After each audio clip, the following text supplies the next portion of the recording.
बहुत समय पहले घने जंगल के बीच एक रहस्यमयी महल था। उस महल में आर्या नाम की एक दयालु परी रहती थी। उसके पास एक जादुई छड़ी थी जिससे वह लोगों की मदद करती थी। पूरे राज्य में उसकी दयालुता के किस्से मशहूर थे, लेकिन उसी जंगल की सबसे अंधेरी गुफा में ज़ारुक नाम का एक शक्तिशाली शैतान रहता था। उसे अच्छाई से नफरत थी। वह चाहता था कि पूरी दुनिया डर और अंधकार में डूब जाए। एक दिन ज़ारुक ने अपनी काली शक्ति से पूरे जंगल पर श्राप डाल दिया। पेड़ सूखने लगे, नदियाँ काली पड़ गईं और जानवर बीमार होने लगे। गांव के लोग डर के मारे अपने घरों में छिप गए। जब आर्या को यह पता चला तो उसने जंगल बचाने का फैसला किया।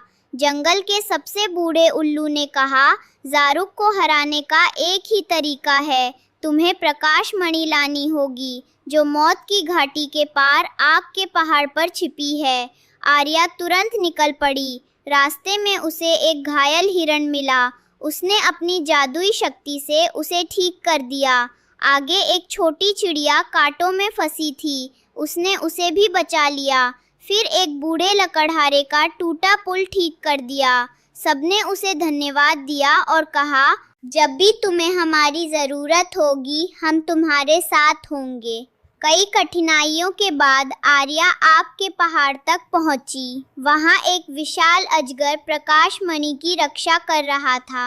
अजगर गरजा, जो लालच में आएगा वह कभी यह मणि नहीं ले जा सकता।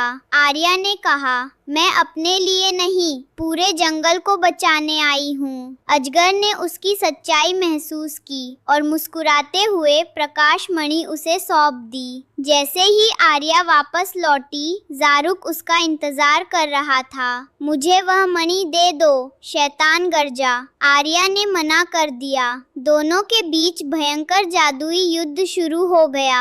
आसमान में बिजली चमकने लगी, जमीन कांप उठी। ज़ारुक की काली शक्तियाँ बहुत मजबूत थी। कुछ ही देर में आर्या कमजोर पड़ने लगी। तभी जंगल के वे सभी जीव आ गए जिनकी उसने मदद की थी। हिरन ने शैतान का ध्यान भटकाया। चिड़िया ने उसकी आंखों पर हमला किया। लकड़हारे ने अपनी कुल्हाड़ी से शैतान की जादुई छड़ी तोड़ दी। अब आर्या ने प्रकाश मणि को आसमान की ओर उठाया और कहा, सच्चाई की रोशनी, अंधकार का अंत करो। तेज सुनहरी रोशनी चारों ओर फैल गई। ज़ारुक चीखा और धीरे धीरे पत्थर की मूर्ति बन गया। श्राप टूट गया। जंगल फिर से हरा भरा हो गया। नदियाँ साफ बहने लगी। जानवर स्वस्थ हो गए और गांव वाले खुशी से झूम उठे। राजा ने आर्या को पूरे राज्य की रक्षक घोषित किया। आर्या मुस्कुराई और बोली, असली जादू ताकत में नहीं बल्कि दया, साहस और सच्चाई में होता है। उस दिन के बाद ज़ारुक की पत्थर की मूर्ति जंगल में हमेशा के लिए खड़ी रही, ताकि हर कोई याद रखे कि बुराई चाहे कितनी भी शक्तिशाली क्यों ना हो, अंत में जीत हमेशा अच्छाई की होती है। समाप्त।